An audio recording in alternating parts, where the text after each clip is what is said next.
What's up guys, and welcome back to another episode of the Bundesliga Career Mode. It's episode number 23, starting off with this, Luca Net's coming to me, boss, gotta be honest with you, etc, etc, etc, let me leave and put me on a transfer list. So there we go, quick transfer request starts today's episode off.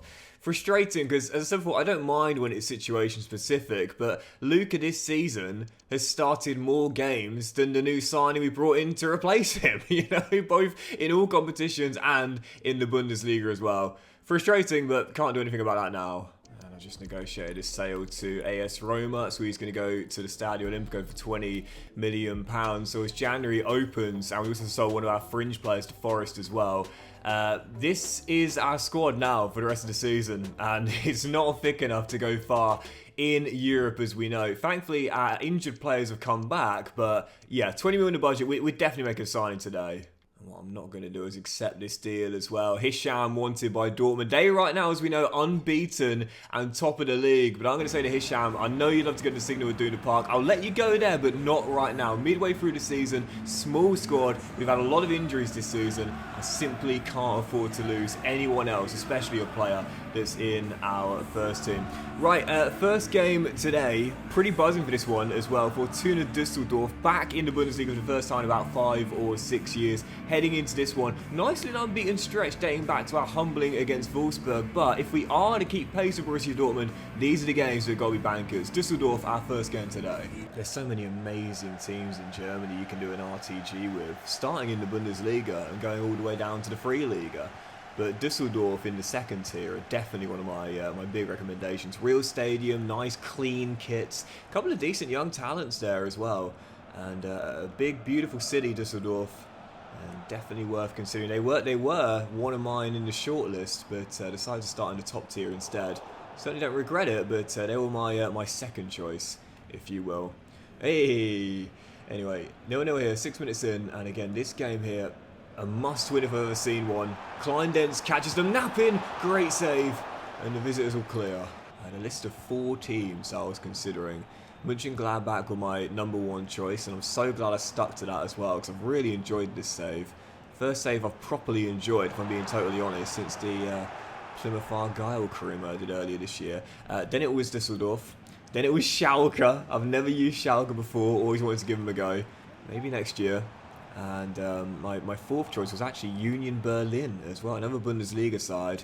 We've had a very interesting recent history, to say the least. Anyway, still 0-0 here. Really struggling to get chances early doors. 33 minutes in now. Brown pops it back. But when this man gets a chance, you know it normally results in a goal. Big Tim with another. Mönchengladbach in front. 33 minutes to go. Being quite bold here and taking off quite a few of my starters, including Big Tim, as Nicholas flies through the air to make the save. If we concede, we're going to be in trouble. Missing our main man up top. But I feel quite confident.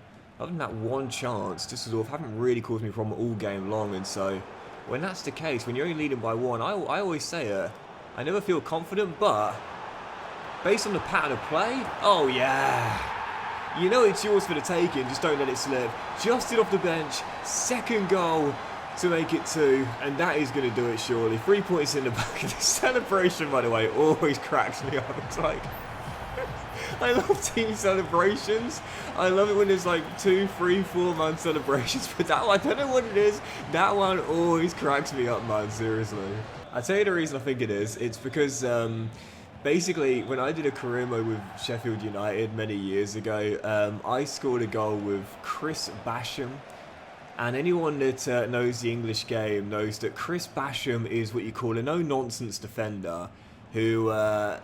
he's old school, basically, as Nathaniel Brown is through and hits the bar as we almost made it through. He's old school, right? He's old school. It's the kind of 80s centre-half throwback, if you know what I mean.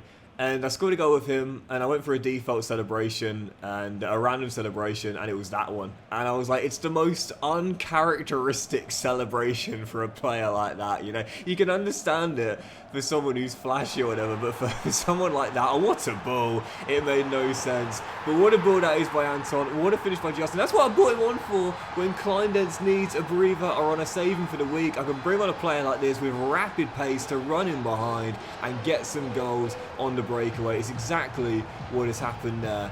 That is a really smart pickup we made in the summer, and he's proved it today. 3-0, that'll do it. Justin bags a brace, 3 points in the bag, and Mönchengladbach continue their good run. We've just had a bid for Llewellyn as well, as I've added Vanna to the loan list. He says, I'm really enjoying my football at the moment. I'm not sure a loan's the best thing for me. Okay, alright, that's fair enough, but bro, like, you just got an assist in that last game. That's the only thing you've done for us so far, and I've got to get him first team football elsewhere. And Sporting want to take Jamie Llewellyn, but he's become one of our more important pieces here, so I'm going to turn that one down as well. We probably would have to make a signing today, for sure, because our score is incredibly small, but for now, we'll jump into our following game and see if we can keep our unbeaten run going. Dortmund just had their first loss of the season so far, so we've now cut the gap on them to 7 points. We've still got a game to go before the halfway stage. This is it, VFL Bochum away, so we're nowhere near out of this title race, even though we're currently 7 behind. But if we do want to get to them, we've got to keep on winning. Next up, Bochum away. So I want to get Vanna loaned out if I can. Probably going to loan out the Belgians that have just come back from loan too. And I think I'll try and pick up a new versatile kind of fullback DM hybrid. Oh, Kleinden's through for the easy finish. Just pushed his man to the floor, man. Brute strength, Tim Kleinden's. I don't think I'll get a chance to get into the 40 club this season, but 30 and back-to-back golden boots? Absolutely. I should have seen that again on a replay. It was a defender-to-defender collision, so a very simple goal. You know, I have to admit that defenders, AI defenders, on every difficulty, I know this isn't just an ultimate thing, but they seem to be very afraid of coming towards your attacker and sometimes putting a tackle in. And I think personally, like even right there, now don't get me wrong, Tim is a fantastic forward, again 85 rated now, you don't want to commit a foul in that kind of area, but he easily could have made a tackle there on Kleinden's and just seemed to leave him to run through. I think like right there was just a moment where he possibly could have put a leg in. Okay, fair enough, it's not a terrible mistake, but I think sometimes, I don't know if you guys agree with me, but sometimes it feels that the AI, they kind of want you to score at times, you know? It feels a little too simple to run through in moments like that. As we know, there's less than 3 months to go until the new FC comes out, and obviously there's a lot of talk on the old socials. And I'm only on Instagram nowadays, but I've had a few people messaging me, telling me about the rumours they've heard and the leaks, the potential leaks, and what might be coming for FC26. A lot of chatter around this time of the year, as there always is, as for what we might be expecting to see. Honestly, for me, as I say this all the time, new groundbreaking features, you know, I'd absolutely love them. We all would, don't get me wrong. Are you kidding me? Online career mode? Oh, we'd absolutely love that, as Bill Due almost made it free. But the most important thing, in my opinion, that EA need to do is fix the gameplay and fix the bugs. If they can bring out a game which is incredibly similar to this one, with all the glitches, all the bugs fixed, and the gameplay improving as well, that's good enough. I think that's good enough for most people, as it's 2-1. That's the main issue with the game at the moment. It's a broken game. That's the...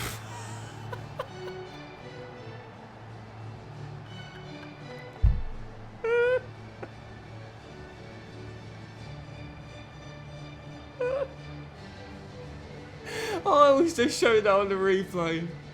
The most fitting thing to be shown when I'm talking about this game being broken, man. Seriously. I mean, that's not...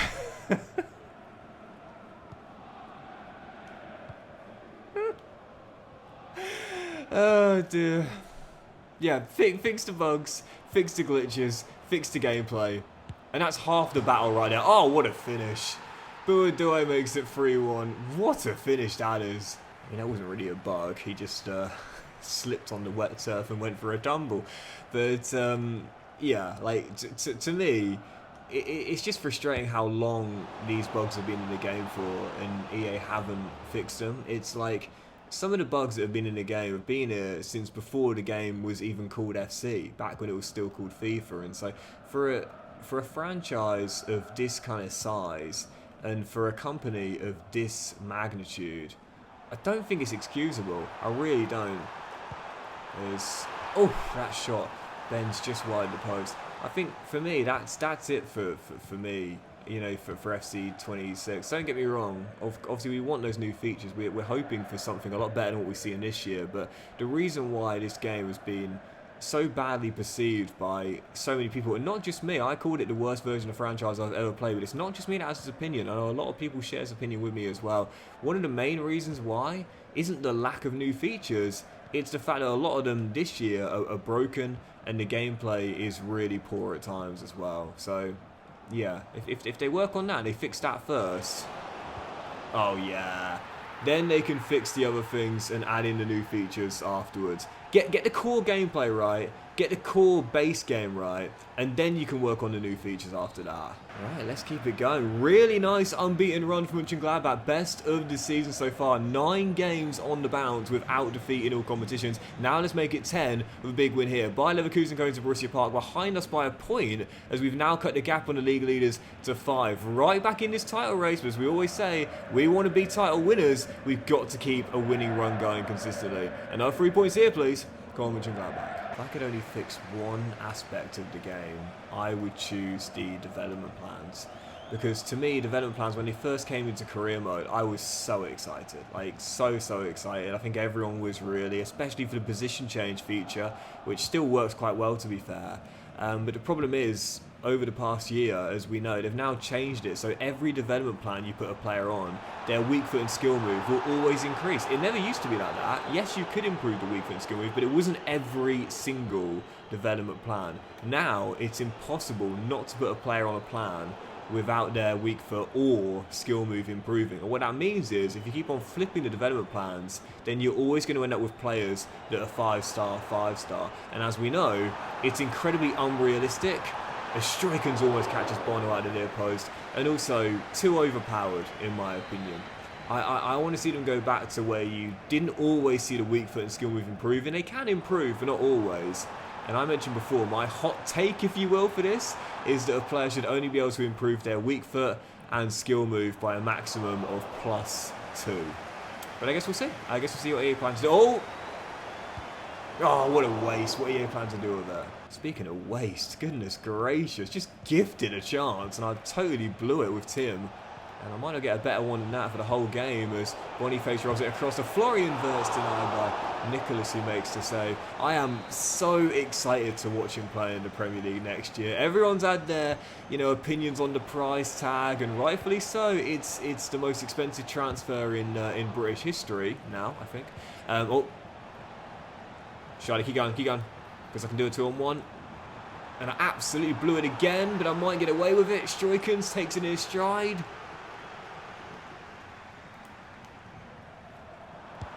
Oh, what a goal. And finishes. But he's such a supreme young talent, one of the best young players in world football, and still getting better. And in Liverpool's system, there's been talk about where he'll play in Liverpool's system. I'll say this right now, if he's not playing where he's at his best, which everyone knows is not as the forward, then I think he's going to be a superstar for Liverpool for many years to come. And speaking of players that are like that, Mario Strykens, I've played him on the left quite a few times this season, so he can cut and shoot on the right. That's what he's done there. Mönchengladbach lead. A little fortunate with the way the ball bounced to him, but we'll take it. It's the Belgian once again. Personally, I'd say he'd be at his best playing just in behind, or maybe off the left-hand side, stepping in like Salah on the other flank. I wouldn't play him as the false 9, personally. I mean, I think he can do that role. I mean, of course he can. He's still young and has plenty of time to, become elite in that role as well. I don't know why. I just feel as though Liverpool would be better served personally going after a proper number 9. The only question is, would they do that now with the money they've already spent? I don't know. It's going to be an interesting one as Boniface gets away and should make it 1-1 and does.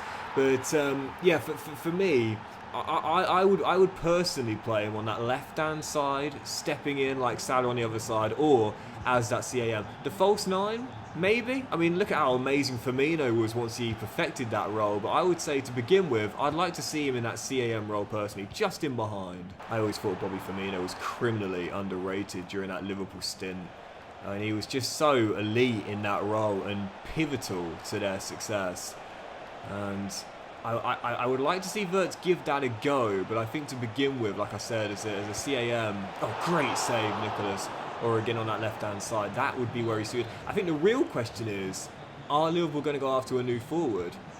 You know, are they going to go after a new forward? Because they've already spent so much money. I mean, I'm a massive, absolutely massive fan of Kirkes, and to me, that is a bargain. 40 million, I think it was, for the Hungarian.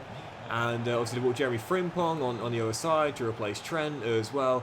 I think if they go after another striker, I think that settles it. Wirtz will be the CAM or on that left-hand side. But if they don't, yeah, I could see them possibly starting this year as Liverpool's main man and main threat as the spearhead. And speaking of which, Victor Boniface has turned the game on its head. From a goal up to 2-1 down, unbeaten run ending. I've absolutely bottled this. Still time, don't get me wrong, but... Come across, please. Oh yeah, there's plenty of time. Come on! Big Tim to the rescue once again. Great game this. Really great game. And I could see there being one final twist with a minute to go. And, well, I was going to say it'll probably go to Leverkusen, but instead... Brown keeps it in play and finds you know who! Mario Strikers! Oh, what a save! What a save! Strikers running through. I should have just smashed it, man. Why did I try and place it far corner? Just lever it, son, honestly. There's no time for placement in that moment. Just hit it with all you've got, mate. Bottled that. Might have claimed a point late, but I should have won that, man. I had the chance, especially right there. Absolutely blew that. That's 2 points dropped, no doubt. God damn it, with Dortmund winning as well, that is a bottle, man. That should have seen us keep the gap at 5. Instead, it's back to 7. Got to take those chances, man. You want to win the title, you've got to take those chances as we continue to get bids for Vanner on loan. If they've come from clubs I don't think he'll start for, but I think he would at Bournemouth, so I'm going to try and loan him there off to the Vitality for a couple of years to get his growth going, because he desperately needs that. Right, match day 7 of the Champions League next. Ajax coming to Borussia Park, and again, because of the position we're in right now, winning 5 of 6, win this game here, and that will lock up a top 8 place with a game to go. So Ajax coming to Borussia Park, get the win, and top 8 is locked up. Let's make sure we do it tonight, come on. Of course, there's also a chance Liverpool are going to go after Mark Guéhi from Palace as well. And if they get him too, wow. I mean, what a team they already have. What a team they'll be having next season as well. And for years to come too, with the young talent, they'll have a very good chance of doing something special over the next few years. I guess we'll see if they do invest any more money as Ajax take the early lead, 17 minutes in, and what we don't want to do is go into match day 8 needing to win to get back in the top 8 as well. Perfect start for Ajax, worst start for us. And you think about the bravery, by the way, of Arne Slot coming in last season and not making a single signing. I think that is something which has really gone under the radar. Oh yes!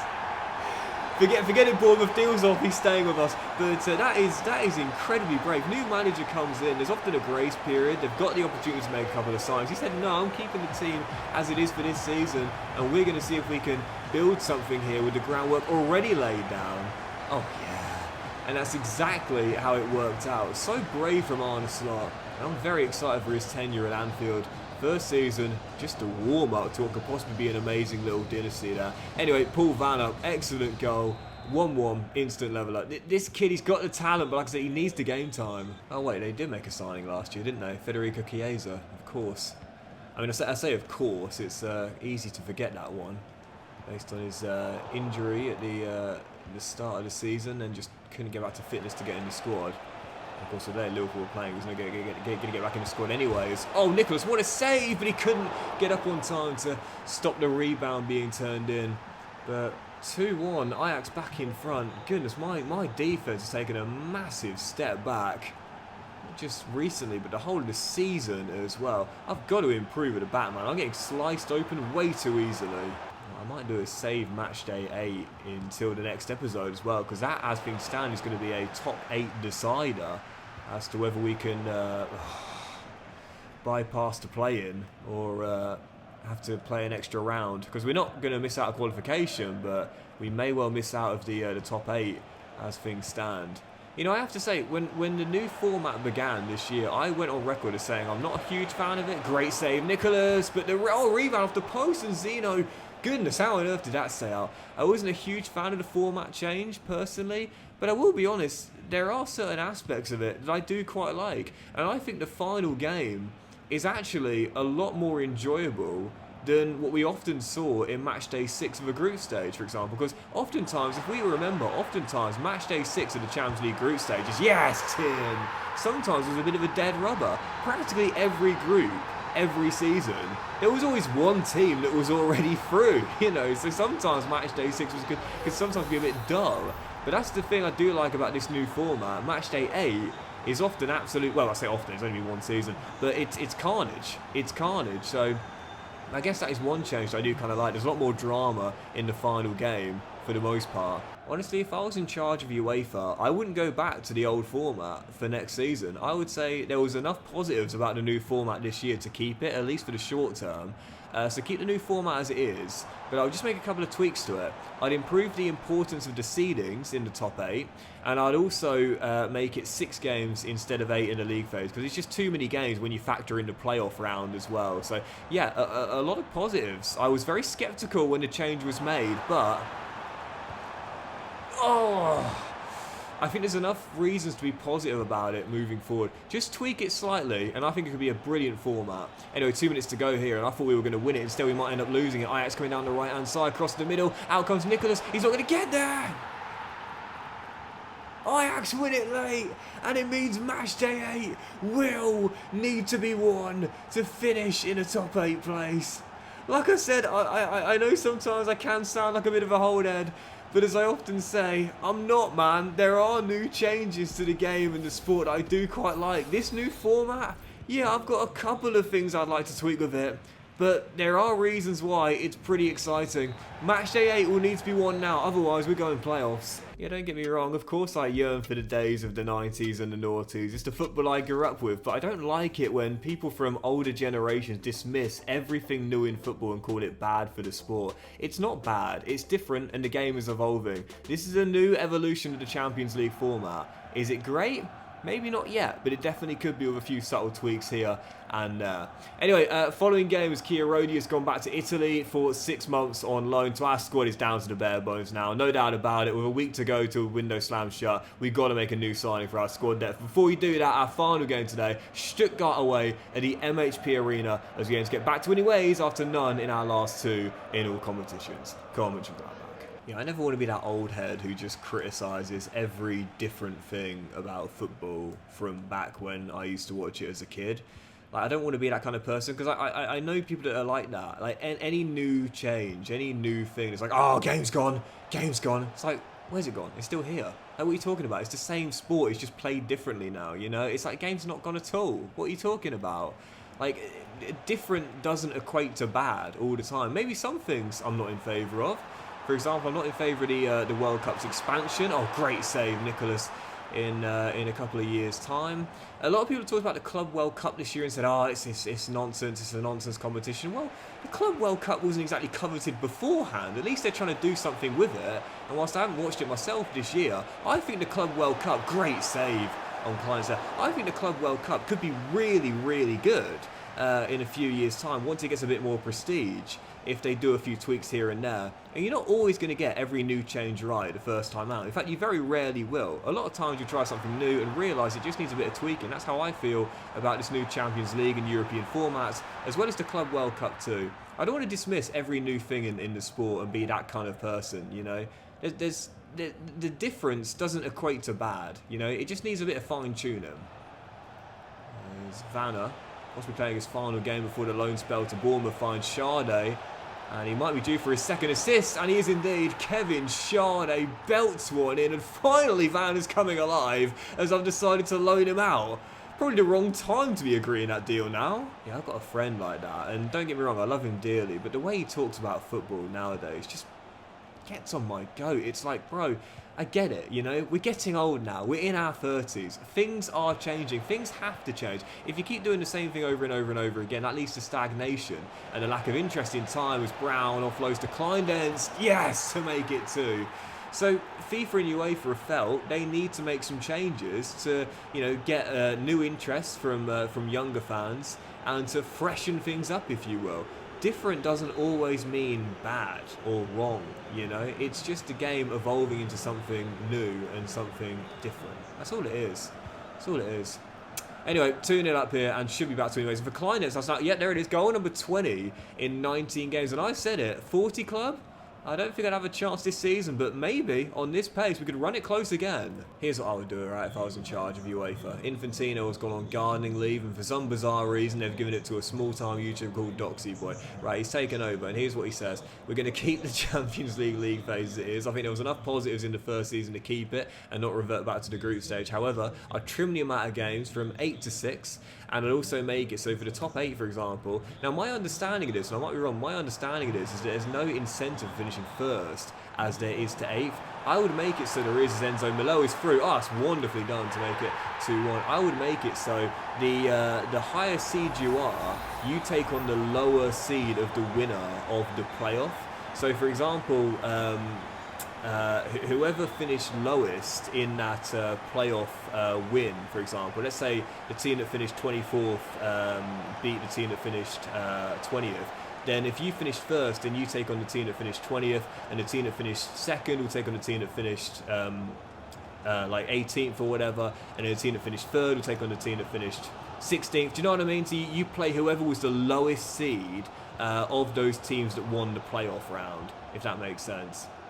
That's it. That's all I would change. Oh, I think it's a good format. And that'll do it for today's episode of the Bundesliga career, guys. So big thank you for watching. Really hope you have enjoyed it. Loads of football chat today. Always so fun to just sit and talk about the sport. We'll return next episode with match day 8 of the Champions League phase, where we'll need to get a result against Atletico Madrid if we are to finish in the top 8 place. We'll have the DFB Pokal quarter-final away against our rivals VFL Wolfsburg, and more games in the Bundesliga as we aim to keep pace with Bayern Munich and Borussia Dortmund. Have a fantastic day, guys. Much love to you, and I'll see you for the next episode very soon.